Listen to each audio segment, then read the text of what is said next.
What is your plan to improve our water system so that Shreveport can avoid some of the same issues we've seen in Jackson, Mississippi? Yes, that's a great question. What we've already done as administration is we inherited the consent decree, as I already pointed out, and what we realized early on was that the city of Shreveport spent twice the amount of money on half of the work. We had spent over $400 million when I came into office, and we had only gotten half the amount of work that was needed. So the first thing that we did was we changed leadership. We changed that project management team to CDM, from CDM to Burns and McDonnell, and they've slowed the project down so that we can actually execute it more responsibly. We cannot waste dollars when you're talking about a billion-dollar project. So that's step one. As we roll that program back out, we have to make sure that it's equity in that program. Another thing we realized with the former project management team was they were sending seasoned inspectors out to certain areas of the community and inspectors that had little experience in others. We have to make sure when we're tearing up our roads and repairing our water system that no matter what neighborhood you're in, you're getting a quality source of water. Thank you. Mr. Arceneaux. Well, as we all learned in snowpocalypse of 2021, having a reliable water supply is very important.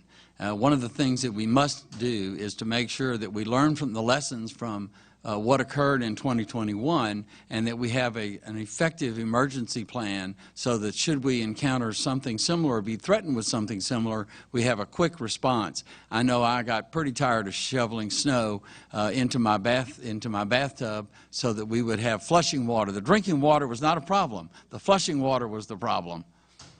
That was an adventure for sure. Mr. Chavez.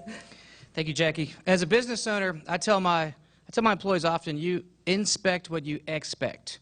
So if you lay out a plan and you lay out the vision to the employees on how you want to see this water, how you want to see the quality, then you go and you do quarterly inspections.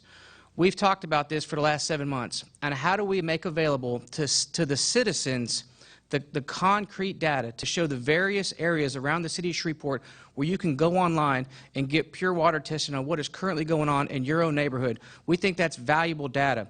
Healthy drinking is one of the greatest assets of any society, and to have healthy kids, to have healthy communities, it's going to come down to healthy drinking water.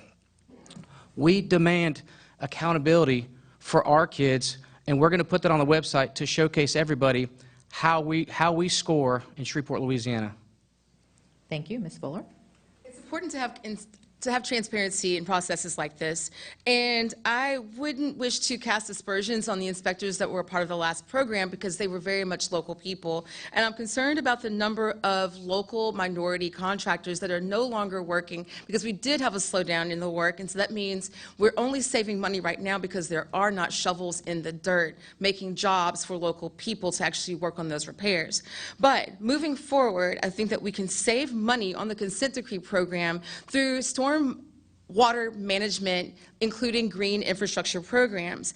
I would love to have more time to talk about this because it's something that I'm very interested in, but we can actually use new technologies, new innovations in order to offset the cost of the consent decree program and actually get some offsets from the federal government. Thank you. Thank you.